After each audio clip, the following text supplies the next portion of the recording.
Welcome back to Social Talking.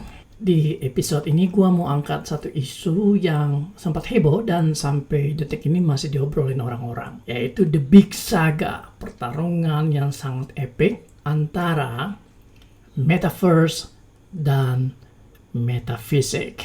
Let's begin.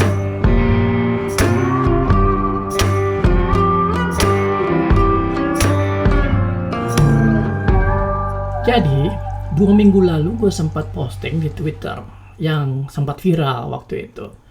Sebenarnya tweetnya ini iseng-iseng aja. Waktu pagi-pagi habis subuh dan sarapan, gue baca satu berita mengenai rencana Pak Jokowi untuk mengundang para gubernur di seluruh Indonesia dan minta mereka bawa tanah dan satu kendi air buat dikumpulin di titik 0 IKN Nusantara. Ya gue langsung aja nge-tweet bandingin antara rencana pemerintah yang waktu itu mau ngebangun IKN Nusantara dalam bentuk metaverse dengan seremoni air kendi di IKN Nusantara yang penuh dengan simbolisme itu.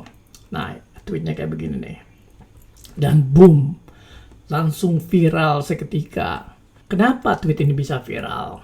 Nah, menurut gua tweet ini viral dengan sangat mudah karena dia menunjukkan satu ironi antara dua hal. Di satu sisi kita melihat rencana besar Pak Jokowi dan para jajaran di kabinetnya buat mengaplikasikan teknologi berbasis ruang maya dalam pembangunan IKN Nusantara yang bakal jadi legasi Pak Jokowi itu.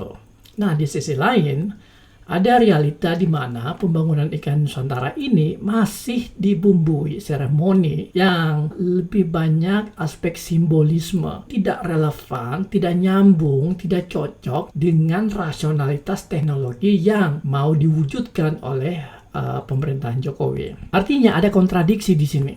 Kontradiksi antara teknologi metaverse yang bersifat rasional dan dengan visi masa depan itu dengan upacara kendi air dan tanah yang bersifat tradisional dan datang dari masa lalu. Dan seremoni ini itu tidak ada penjelasan ilmiahnya, yang ada cuma kepercayaan akan sesuatu yang tidak bisa dibuktikan secara empirik. Karena itu dia bersifat metafisik. To be honest, gue sebenarnya nggak terlalu masalah dengan hal-hal yang bersifat metafisik ya. Dalam tradisi filsafat itu ada kajian metafisik yang merupakan bagian dari eksplorasi eksistensi manusia di muka bumi. Dan karena itu gue sebenarnya tidak ikut-ikutan gitu menghujat upacara air kendi itu gitu.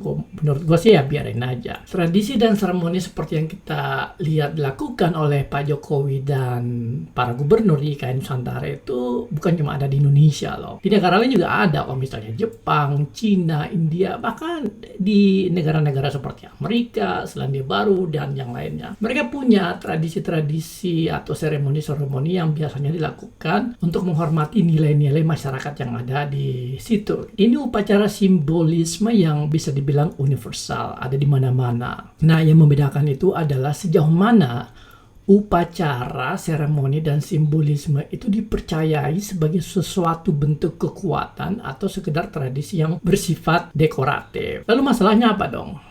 Masalahnya bukan di metafisik, tapi lebih ke soal metaverse. Apa sih itu metaverse? Oke, gue nggak akan bahas apa itu metaverse secara spesifik, karena udah banyak banget orang-orang ngejelasin binatang seperti apa itu metaverse. Jauh lebih menarik untuk membahas sebenarnya dari mana sih datangnya metaverse ini gitu. Mungkin banyak yang mengira bahwa metaverse ini itu diciptakan oleh Mr. Data. Mark Zuckerberg, si CEO dan founder dari Facebook. Tapi sebenarnya konsep metaverse itu sama sekali tidak ditemukan oleh Mark Zuckerberg, melainkan orang ini. Namanya Neal Stephenson. Neal Stephenson ini bukan peneliti, ilmuwan, apalagi entrepreneur startup yang sukses dan kaya raya ya, kayak Mark Zuckerberg itu gitu. Neal Stephenson ini adalah seorang penulis dari Amerika yang lahir tahun 1959. Jadi, cukup senior lah. Dulu dia kuliah di jurusan geografi di Boston University dan juga ngambil minor fisika. Neal ini tuh sangat produktif dalam menulis novel. Tapi karya yang paling fenomenal itu adalah Snow Crash yang dirilis tahun 1992. Di novel inilah istilah metaverse itu pertama kali digunakan. Nah, kayak apa sih itu metaverse? Di dalam novel itu, metaverse itu digambarkan sebagai dunia maya atau virtual world pada abad 21. Metaverse itu sebenarnya adalah suatu jalan raya atau boulevard yang panjang banget, sepanjang garis ekuator bumi. Orang-orang lalu membangun rumah, bangunan, perusahaan, restoran, apartemen, dan segala aktivitas manusia di sepanjang jalan itu. Dan bangunan yang bersifat virtual ini yang dibangun di sepanjang boulevard itu bisa dimasuki secara virtual melalui perangkat virtual reality atau VR. Jadi metaverse ini adalah sebuah imajinasi science fiction atau fiksi ilmiah di mana metaverse ini itu dibangun oleh kumpulan teknologi perangkat lunak dan bekerja melalui jaringan fiber optik seluruh dunia. Waktu Snow Crash dirilis, teknologi internet itu memang sudah ada, tetapi jauh banget dengan kondisi sekarang. Jadi bisa dibilang ramalan Stephenson tentang dunia abad 21 di mana kita sekarang tinggal itu bisa dibilang cukup akurat. Nah, novel Snow Crash itu punya pengaruh yang besar buat penulis fiksi dan pembuat film. Tahu nggak film Ready Player One? Atau mungkin yang paling baru itu Free Guy. Dua-duanya itu diinspirasi oleh karya Stephenson ini. Tapi pengaruh Snow Crash ini tidak terbatas pada dunia fiksi aja. Dia juga punya pengaruh pada dunia inovasi dan teknologi. Nah, apa yang dibayangkan oleh Stephenson di dalam novelnya Snow Crash ini itu menginspirasi para ilmuwan dan engineer untuk menerjemahkan visi Stephenson menjadi kenyataan. Jauh sebelum hype metaverse saat ini, sebenarnya konsep ini itu sudah terwujud secara nyata di sebuah platform yang bernama Second Life. Nah, Second Life ini itu dirilis tahun 2003. Sampai sekarang masih ada kok. Coba aja klik secondlife.com.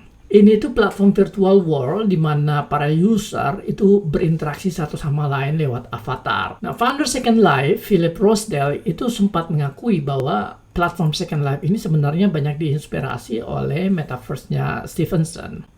Jadi sebenarnya metaverse yang sekarang itu nggak baru-baru amat. Bahkan platform dunia maya sudah lama berkembang di industri gaming. Jauh sebelum istilah metaverse muncul di dalam perbincangan orang-orang. Istilah metaverse menjadi heboh itu ketika Facebook tiba-tiba ganti nama menjadi Meta. Emang sih Mark ini yang membuat metaverse jadi hype di mana-mana ya. Waktu dia bilang bahwa dia sedang membangun metaverse sebagai platform virtual reality, di mana orang-orang bisa berhubungan satu sama lain dan tidak lagi dimediasi oleh teks dan citra di atas layar, di atas HP, di atas komputer, tetapi dalam ruang maya yang lebih interaktif, lebih real time. Alasan Mark meluncurkan metaverse ini sebenarnya tidak lain dan tidak bukan karena Facebook ini memang sudah mulai menurun. Nah, sebenarnya ini hal yang wajar aja karena tidak ada platform teknologi yang bisa bertahan selama-lamanya. Pasti ada titik jenuh dan karena itu Facebook mau tidak mau harus beradaptasi dan perubahan adalah satu-satunya jalan untuk tetap bisa bertahan. Dan Meta itu nggak sendiri sebenarnya. Ada beberapa raksasa tekno yang juga berlomba-lomba masuk ke dunia metaverse. Antara lain misalnya Apple, Microsoft, Roblox, Amazon, Snapchat, dan banyak lagi yang lain gitu. Dan setiap perusahaan, setiap company ini itu membangun metaverse dengan caranya sendiri-sendiri. Di sini gue mau bilang bahwa metaverse itu sebenarnya adalah proyek yang belum selesai. It is largely under construction. It is a work in progress. Dan kita itu belum tahu wujud metaverse yang final itu bakal seperti apa. Ini sangat tergantung pada kekuatan masing-masing pemain, sistem yang digunakan, dan tentunya ya respon masyarakat. Artinya kita belum bisa memprediksi secara pasti akan seperti apa metaverse itu ke depan. Yang lebih penting lagi sebenarnya kita belum bisa memprediksi apakah metaverse akan sukses seperti media sosial atau dia menjadi proyek digital mangkrak yang tidak akan pernah sampai ke pasar. Dan ini sebenarnya sudah sering banget ya terjadi. Banyak proyek pengembangan teknologi digital yang hanya mentok di konsep doang. Yang lebih fatal lagi, tidak sedikit proyek teknologi digital yang tadinya menjanjikan profit, menjanjikan benefit, tapi kemudian terbukti cuma skema ekonomi bubble yang tidak punya nilai ekonomi yang real, dan akhirnya proyek ini biasanya cuma jadi scam atau modus penipuan tingkat tinggi. Udah pernah terjadi di era .com akhir tahun 90-an sampai awal tahun 2000-an. Apakah metaverse akan seperti ini? Ya, kita lihat aja ntar ya. Yang menarik untuk dicermati adalah sikap para politisi dan para pejabat di Indonesia yang sangat latah gitu soal metaverse ini. Metaverse itu jadi heboh di Indonesia waktu Pak Jokowi menyebut istilah ini di depan warga NU bulan Desember kemarin ya. Setelah itu para pejabat berlomba-lomba menggunakan istilah metaverse dan mencoba memasukkan konsep metaverse di program kerja mereka. Salah satunya ya IKN Nusantara itu. Konyolnya, banyak yang pakai istilah ini itu tanpa paham banget buat apa dan bagaimana cara mengadopsi metaverse ke dalam sistem kerja mereka. Dan lebih parah lagi, kita belum pernah melakukan kajian yang mendalam mengenai konsekuensi metaverse baik secara sosial, ekonomi, dan politik. Dan bapak-bapak ini main caplok aja gitu. Memang kalau kita amati, pemerintahan Jokowi ini tuh sangat doyan ya menggunakan slogan-slogan tekno-utopianisme ini gitu. Masih ingat kan gimana pemerintah mengobrol segala hal yang berbau Industri 4.0 beberapa waktu yang lalu kan? Konsep ini tuh masuk ke dalam kebijakan pemerintah secara resmi dan menjadi program di berbagai sektor. Mulai dari sektor informasi dan komunikasi, sektor pariwisata, sektor pendidikan, sektor industri, birokrasi, dan semuanya itu terkulminasi di dalam satu program bernama Indonesia 4.0. Wow. Begitu Jepang mengeluarkan konsep Society 5.0, maka orang-orang yang sama langsung ikut arus dan rame-rame mengobrol Indonesia 5.0. Ya gitu aja seterusnya. Sebenarnya gue udah pernah ngomongin Industry 4.0 ini di episode 2 dan juga soal Smart City di episode 22. Jadi silahkan dilihat aja ya. Balik ke Metaverse. Ketika Metaverse muncul sebagai konsep yang sebenarnya masih mentah, dengan sekejap langsung ditelan gitu aja gitu oleh para politisi dan pejabat Indonesia. Metaverse lalu diumbar di mana-mana buat mengglorifikasi kerja-kerja pemerintah yang belum tentu cocok dengan nature dari Metaverse ini. Yang lebih fatal lagi, Metaverse dan cryptocurrency, blockchain, NFT, dan sebagainya itu cuma jadi slogan kosong kalau kita melihat beberapa fakta mengenai infrastruktur digital kita. Sebagai contoh, ranking Digital Readiness Index tahun 2019. Di dalam ranking itu, tahu nggak Indonesia ranking berapa? Indonesia itu ranking 73 dari 143 negara. Jauh dibanding Thailand dan Malaysia, apalagi Singapura yang ranking 1. Contoh lain itu adalah Network Readiness Index. Bisa tebak nggak Indonesia ranking berapa? Ranking 66 dari 130 negara. Jadi masih jauh banget gitu dari negara-negara maju yang udah punya infrastruktur digital yang bagus dan bisa mereka pakai buat step up menuju ke revolusi digital yang lebih advance. Ini belum lagi kalau kita bicara soal keamanan data, perlindungan privacy, dan tentunya undang-undang ITE yang lebih banyak mudarat daripada manfaatnya itu gitu. Padahal ini semua adalah bagian dari lanskap ekonomi digital yang perlu kita bangun dan kita perkokoh supaya kita menjadi bangsa yang siap dengan sistem digital yang sangat-sangat dinamis. The bottom line adalah bahwa pekerjaan Indonesia itu masih banyak buat nyiapin infrastruktur, sumber daya manusia, bikin regulasi yang tepat, dan membangun budaya digital yang kondusif, inovatif, dan kolaboratif gitu. Jadi menurut gua, Indonesia itu mending fokus ke hal-hal yang fundamental daripada mengumbar slogan kosong. Karena kalau tidak, ujung-ujungnya yaitu janjinya metaverse, jadinya metafisik.